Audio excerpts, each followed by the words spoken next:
Hi, everybody. I'm Cathy Clark, mayor of the great city of Keizer, where pride, spirit, and volunteerism is more than our motto. It's our way of life. Thank you so much for this opportunity to give you an update since the state of the city last March. You all know that Keizer is moving and grooving, and there's so much that has happened since then. So it's a great opportunity to catch you up on what's been happening and how you can get involved and watch for things coming this fall. This year, we have been so busy with economic development, with our parks, with our community, and I'm really excited to share those things with you today on this update on the state of the city for Keizer. So this summer has been very busy all around Keizer. You could not go anywhere without coming across construction, paving, utilities, all sorts of things. That's the city at work. The City of Keizer, our council, our budget committee, worked really hard to put together a plan, and we have an amazing staff that helps make all of that happen.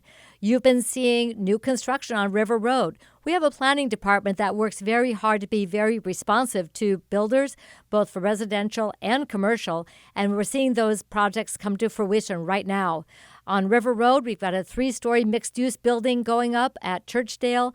We have a building that is being remodeled for an accounting firm next to our friends at Mommy and Maddie's, and even more happening. We've had businesses move from one location to another, trying to stay in the city of Keizer with larger facilities so they can continue to bring their great services to our community. Also, out at Keizer Station, you've seen a lot going on with meetings about selling the land that is around the interchange. A lot of that is owned by the city of Keizer.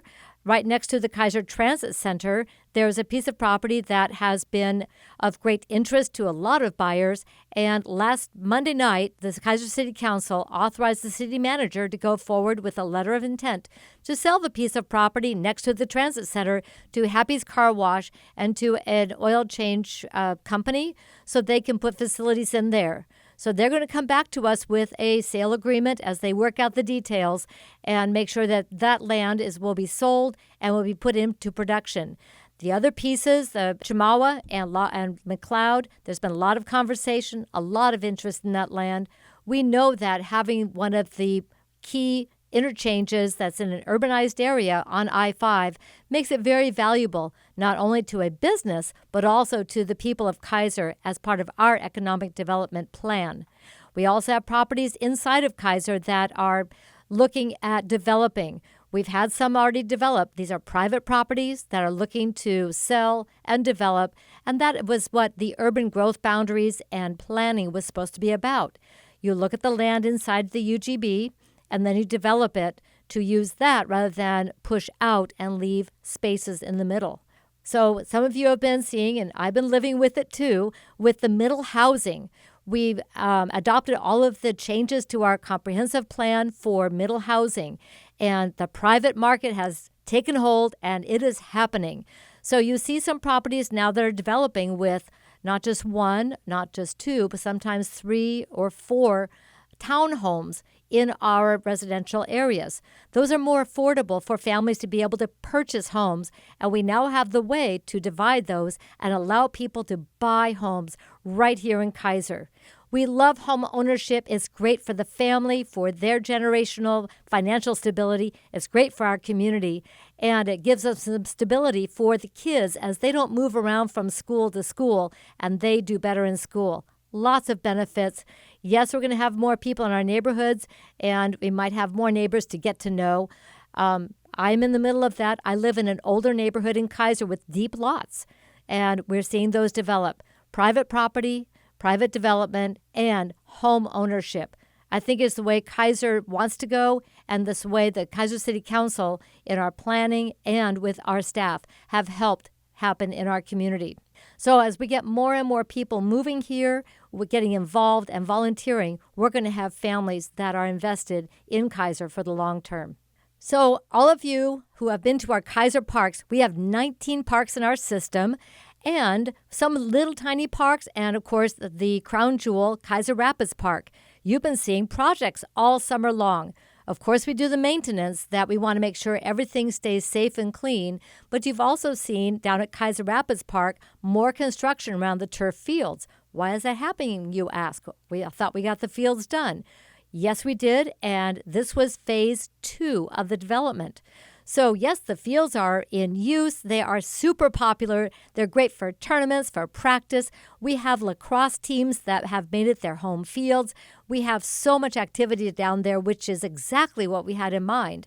But all of you who bring kids down there, we would need bathrooms. And we're making that happen. So those are under construction. A concession stand so you can bring in food and beverage to be able to serve people during these tournaments, during the games that are happening, and completing more of the paths and making them hard surface so they're more accessible. Will that be the end of it? No, it will not. That was phase 2. And thank you to the Oregon Parks and Recreation Department that issued a grant for us to do that. And then we were able to use some local funds to finish that project. Phase 3 will happen next year, and that's when we will be able to pave the parking lot, finish more of the pathways, and some more of the construction necessary to make that a complete complex. We will also tear down the old Public Works shed, which is no longer really serviceable, and we'll have a proper storage facility, especially for the equipment that's taking care of the park and those turf fields. So watch for phase 3 next summer, and that will build out that complex. Great. Well, that's Keizer Rapids Park. What else are we doing? Thank you for asking. I hope you've been over to Bob Newton Park in the Gubser neighborhood. It has a beautiful new playground with accessible play equipment. They have a merry-go-round that you can roll onto with a wheelchair or mobility device, so a child of any ability can ride on this merry-go-round and have a great time. We have ADA swings, and we have a lot of activities in there for climbing and a fall protection surface for the children as they explore and climb and get great outdoor exercise and fun. There's more projects planned for the Bob Newton Park, including a pathway that will connect the park from one end to the other. Next year, we will do the sports court update, get that redone, push out so that we have better parking along the side there. So we're still working on that park as well. Enjoy the other parks where we've already done the updates to our playgrounds. And we were able to give the big toy, our community build playground at Keizer Rapids, a refurb. Can you believe it's 10 years old? I know. It feels like yesterday that we had that great building blitz of people from all over coming and volunteering. But here it is 10 years, and it has been used so much and is so beloved. So we did a couple of paint parties. We did some work on the fall protection surface and so much more. So check out the big toy. It has been refurbed. It's looking beautiful, and it's ready for more play and more fun for families in Keizer and around our region. Enjoy our parks. Go to keizeror.gov to see all 19 parks and visit them all and enjoy the great outdoors. So also in our parks, you've probably seen that we have events. And this summer, we had a wonderful concert series at the amphitheater. We had a series of concerts from the end of July up till the season closer, which traditionally has been JFK. And that concert was absolutely packed. Thank you to Uptown Music, to Valor Mentoring, and all of the sponsors, including the City of Keizer, for making that concert series possible, bringing in bands that are local, some local youth bands that got an opportunity to be openers for these bands, and just a great family experience down at the park. Enjoy the great outdoors and great music. Thank you all for bringing friends to enjoy this great series, and watch for 2026 when we'll have another great series of concerts down at Keizer Rapids Park at the amphitheater. At the City of Keizer, we know that job one is public safety, and we want to thank all of you for being so supportive of our police department and all of our public safety personnel. We partner with 2 fire districts for public safety. That's Keizer Fire District and Marion County Fire District number 1. Those 2 special districts work closely together to provide fire and EMS services in conjunction with the Keizer Police Department providing public safety. Keizer Police works in conjunction with and in partnership with the City of Salem and Marion County Sheriffs. It's by working together that we are able to maximize the public safety for everyone in the community. We do have challenges, and we have people who are very well trained and well equipped. Speaking of well equipped, One of the big investments that we have made has been in technology. We now have the license plate reader cameras that we had talked about in our budget process. They are in play, and they have been an invaluable tool for our police to be able to identify a vehicle of interest when there's a crime or a question that needs to be answered for public safety. So our police are very thankful to have that tool. We have a drone, and we have drone pilots on every shift, so we can pull that drone in the air. It's been great for investigation, for tracking individuals of interest, and to keep our police safe when they are in pursuit.